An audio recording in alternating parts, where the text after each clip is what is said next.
bem? Meu nome é Bernardo Vescovi Fabres, sou professor do Departamento de Música da Universidade Federal de Ouro Preto, atualmente pós-doutorando pela Escola de Música da Universidade Federal de Minas Gerais. Eu vim aqui conhecer, primeiramente conhecer a Unicamp. Eu não havia estado aqui antes na instituição, venho com muito gosto, com muito prazer conhecer a instituição e o festival, né?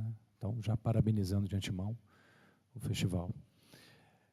Bom, venho aqui apresentar, então, uma comunicação desenvolvida por mim e pelo colega Kleber Alves, que é professor de saxofone na Universidade Federal de Minas Gerais, no curso de Música Popular.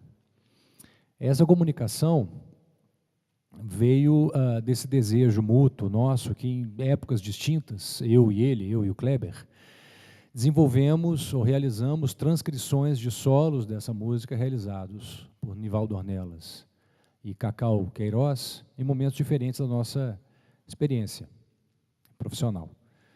E nos deparamos, então, no momento de poder desenvolver um trabalho juntos, tendo já realizado essas transcrições, eu e ele, em momentos diferentes, mas que lidam com o mesmo objeto. Então, surgiu essa ideia de trazer à tona, então, a composição Forró em Santo André, do Hermeto Pascoal, nessa gravação, que eu digo emblemática, para música instrumental, né, como consolidação dessa modalidade musical, como eu costumo chamar, nesse disco que ficou um disco icônico, né, que foi aquela noite em Montreux, no Festival de Jazz já aclamado, a Noite Brasileira, que depois teve Elis Regina, e os dois se encontraram depois dos shows de cada qual deles, né?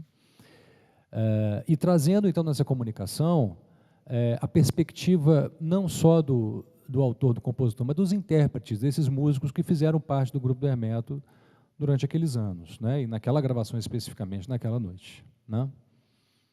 Como prerrogativa teórica, que eu acho interessante da gente delimitar, eu já tratei aqui da música instrumental como modalidade. Acho importante trazer o Acácio Piedade, que tem o texto sobre fricção na música instrumental, do jazz brasileiro, tratando desse termo da fricção de musicalidade, do nosso entendimento, como as manifestações musicais de música popular urbana no Brasil, que lidavam muito mais binomialmente com questões de referências musicais diversas. No caso, especificamente, seria dos grupos de música instrumental, principalmente dos anos 50, do samba jazz, por exemplo, onde você tem esse binômio de nacional e estrangeiro muito bem delimitado, e onde os elementos musicais que transitam dentro desses fenômenos são amplamente reconhecíveis, tendo suas origens reconhecíveis, não é? Então, quando a gente tem a música de Hermeto Pascoal, e que acreditamos muito ao Quarteto Novo, já no período dos anos 1960, que não à toa também o período de consolidação do que a gente chama de música popular brasileira, com os festivais, principalmente com a figura do Edu Lobo, que me chama muita atenção, caminhamos para Opa, eu acabei voltando. Um ambiente de hibridação musical, né? Ou seja, estratos híbridos que lidam com uma parcela maior de referências musicais, e onde começa a ficar mais difícil para o ouvinte, para a análise da composição do ponto de vista das suas referências. Você não consegue muito identificar de onde elas vieram, ou seja, elas se tornam produtos novos, né? Então, esse ambiente híbrido surge com a música instrumental, né? Ou a música instrumental surge nesse ambiente híbrido, né? E é aí que está inserido, então, para nós, o Forró em Santo André, e a música feita, né, pelo grupo do Hermeto, já desde os tempos do Quarteto Novo. Então, além da questão do nacional e estrangeiro, como já havia nos anos 50, a música instrumental parte para essas outras referências, tendo também a música regional muito evidente, né? A música no Nordeste começa a ficar evidente para o cenário musical do Sudeste de modo mais flagrante. Não que não houvesse antes referências a isso, né? Mas nesse contexto ela se torna uma novidade. E a gente tem que não chega a ser um embate entre tradição e inovação dentro dessa produção híbrida, né? Ou seja, ao mesmo tempo que tem os pés fincados nessas ditas tradições, mesmo que muitas imaginadas ou inventadas, ela aponta ou acena para as vanguardas, não é? No movimento, por exemplo, do experimentalismo e etc., né? Eu vou tratar um pouco mais disso mais à frente com os exemplos que eu trouxe. Ok? Então, eu queria apresentar, antes de entrar no Forró em Santo André, queria falar um pouco do Nivaldo Ornelas e do Cacau. Bom, eu já havia dito que o solo de sax barítono do Cacau, nascido em 53, foi realizado pelo Kleber Alves, né, a transcrição do solo do Nivaldo Ornelas, realizada por mim para esse trabalho. E eu colocaria como figura aglutinadora dos dois músicos a imagem do Paulo Moura, né, a figura do Paulo Moura, saxofonista do interior de São Paulo, mas que é a alma do Rio de Janeiro. Ele foi o intermediador, bem da verdade, para a inserção dos dois músicos no cenário carioca, né? O Nivaldo Ornelas é de Belo Horizonte, já havia tido experiências musicais no Bar Boate Berimbau, foi um grupo seminal que tocou nesse bar no centro da cidade de Belo Horizonte, de onde saíram Paulo Braga, Elvis Vilela, Pascoal Meirelles, Toninho Horta, etc. Esse grupo, né, dos anos 60, que veio depois, na década seguinte, a dar origem ao chamado Clube da Esquina, né? Mas ele chega no Rio a convite do Paulo Moura, para integrar a banda jovem do Paulo Moura em 1971. E o Cacau, quer dizer, é 12 anos mais novo que o Nivaldo, ele é inserido no universo profissional mais ou menos nessa época, em 1974, tocando na orquestra do Paulo Moura, né? E eles chegam a gravar juntos um disco, antes mesmo do Montreux ao vivo, que é um disco do Paulo Moura chamado Confusão Urbana, Suburbana e Rural. Um disco de 1976, também, que é emblemático para uma geração de músicos ali, não é? E que também aponta para essas questões de hibridação claramente identificadas na obra do Hermeto, né? E o grupo do Hermeto Pascoal, então, os dois aparecem novamente em 79, gravando o Ao Vivo em Montreux. Em 79 ainda, o Nivaldo Ornelas lança o primeiro disco dele, o primeiro disco autoral, no qual também o Cacau Queiroz participa. Então, é interessante saber que esses dois músicos que atuam no grupo do Hermeto Pascoal já tinham uma carreira consolidada individualmente, mas estavam atentos um ao trabalho do outro, não é? Eles já haviam passado por caminhos parecidos, etc., e construindo a sua identidade musical. Muito bem. Então, voltando um pouco ao Quarteto Novo, vem daí da ideia do Quarteto Novo, do disco, né, basicamente, de 68,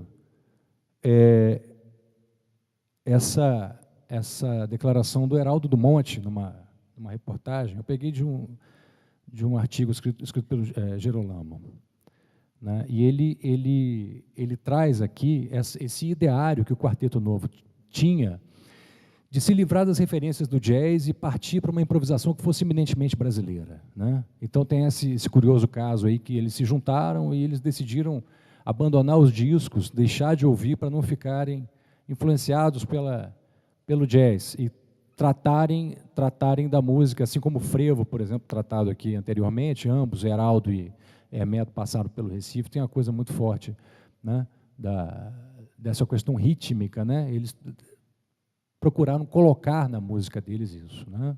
Na música que estava sendo realizada. E aí vem esse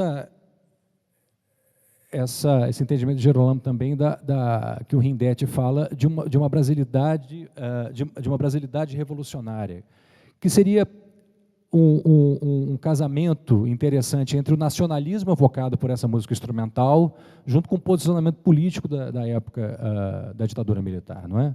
E daí também o fecundo, por que não o fecundo casamento do Geraldo Vandré com esse grupo de músicos, não é?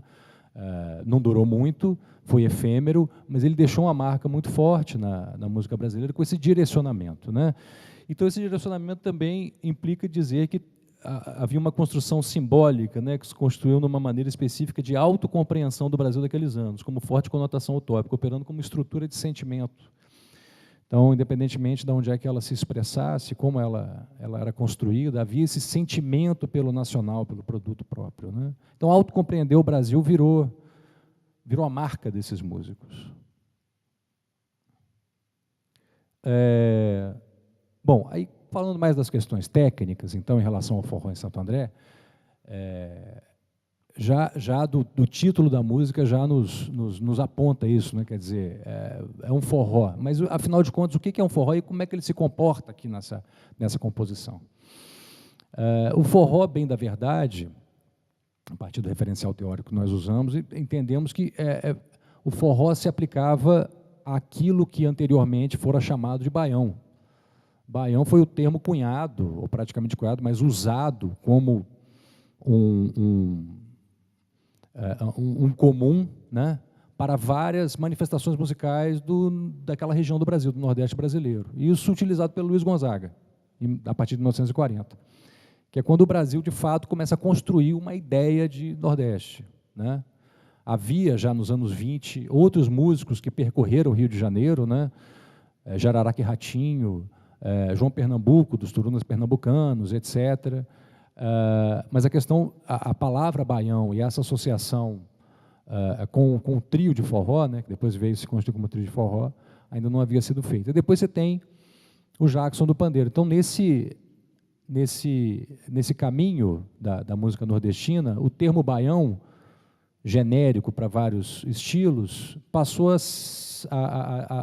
ser o mesmo que forró, por uma designação midiática, muito mais do que propriamente de estruturação musical, né?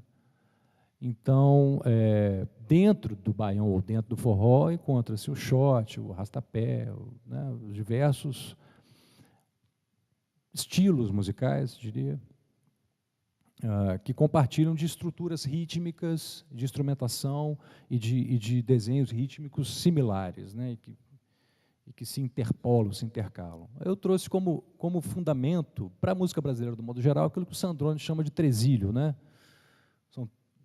São 8 pulsos divididos em 3 e 2 pulsos, né? Que vai se desenhar como em 2x4, como se fosse esse desenho. E aí você pode associar a síncope característica, né? Cunhada assim por Mário de Andrade, que é a metrificação de semicolcheia, colcheia, semicolcheia. Quer dizer, então você tem várias derivações disso, mas como estrutura fundamental, quase que um arquétipo, e que isso não vai estar só no forró ou no baião, mas isso vai estar no machixe, isso vai estar numa diversidade importante de gêneros musicais espalhados pelas Américas, não é? Não só no Brasil, né? Isso não à toa tresilho, porque é um nome cunhado pelos cubanos, né? Que se referiam aos 3 toques que o ostinato repete. Muito bem.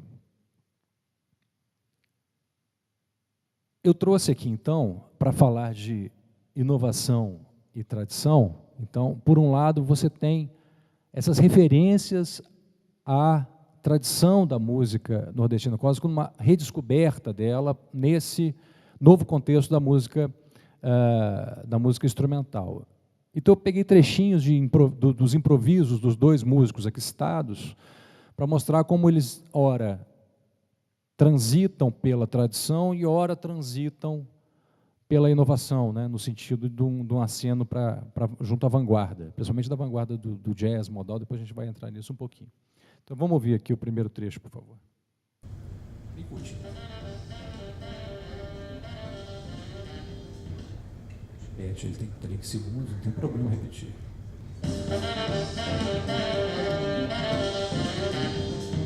Esse é o Cacau, então, no sax barítono, dá para ver que ele usa síncope, etc., não é? Aquele desenho até mostrado no frevo anteriormente, né, da Ana Cruz, não é? Então, e o Nivaldo Ornelas também, ou seja, ele reforça essa ideia de outra maneira. Pode.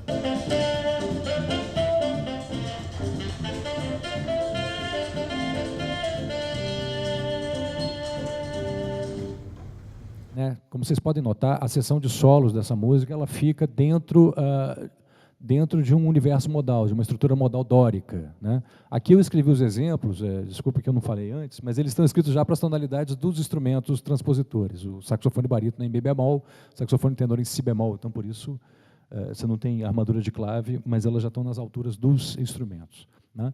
Então, ambos instrumentistas, os intérpretes, trabalham então com esse material original do forró também, né? Nos seus improvisos. Adiante, então isso seriam dados da tradição, né, na música, na música forró em Santo André.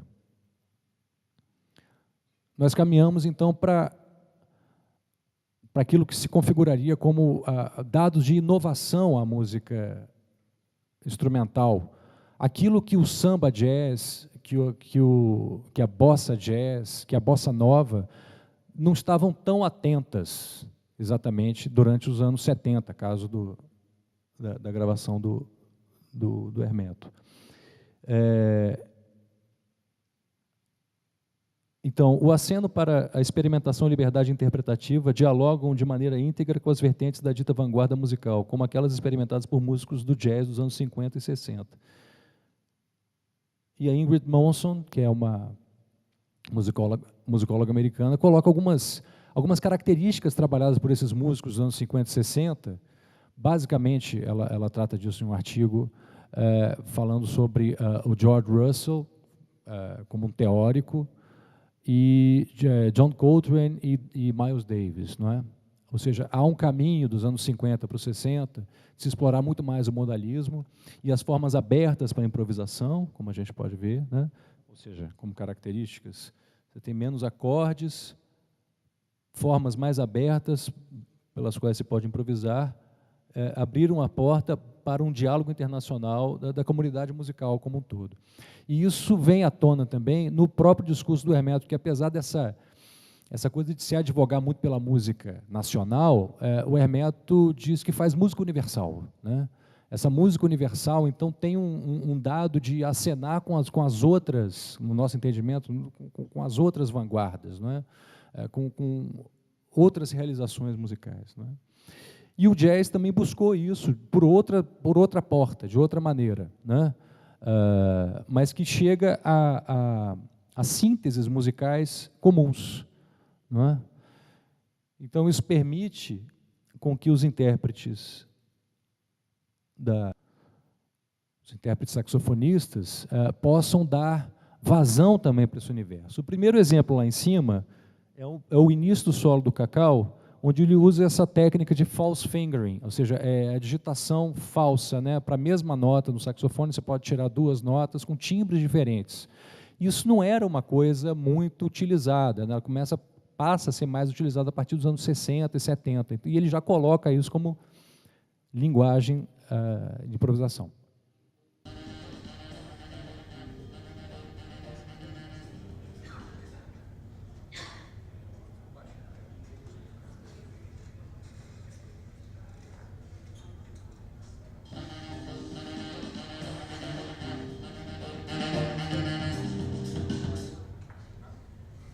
Bom, então, isso é dado como um dado de inovação à interpretação do saxofone nesse contexto. Ainda no solo do Cacau, depois tem um trecho procurando-se uma transcrição alternativa, porque ele começa a lidar com a aleatoriedade também, né? Essa aleatoriedade que já está em alguns intérpretes do free jazz, e isso entra para a música do Hermeto Pascoal através da interpretação do Cacau.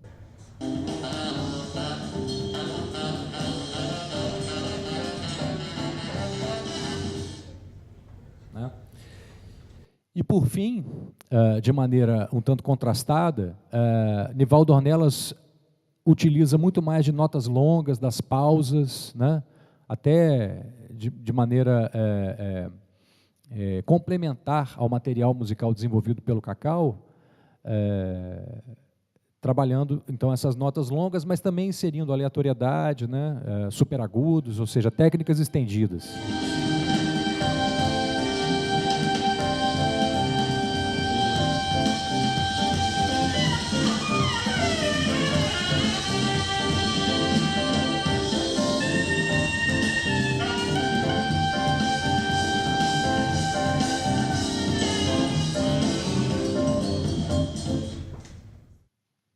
Faltou escrever aqui no exemplo um glissando que ele faz no final. Fica para a reforma. Bom, conclusivamente, então, a exposição, Eu vou ler aqui. A música de Hermeto Pascoal, pelos aspectos apontados, parece evocar um sentido de universalismo através de um mergulho na própria música brasileira. Estes aspectos percebem-se assimilados e transformados pelos dois saxofonistas do grupo, Nivaldo Ornelas e Cláudio Cacau de Queiroz, que, através de escolhas pessoais, atuam de maneira complementar em um diálogo permanente com os materiais dispostos por Pascoal e banda na música assinalada, corroborando a identificação de características híbridas e dialógicas entre a tradição e a inovação, apontando novos fazeres e soluções para a atualização do saxofone da música instrumental dali em diante. Bom, o que temos aqui dessa pesquisa para apresentar até o momento é isso. Eu agradeço já a paciente escuta de todos e abro para perguntas e comentários, etc. Obrigado.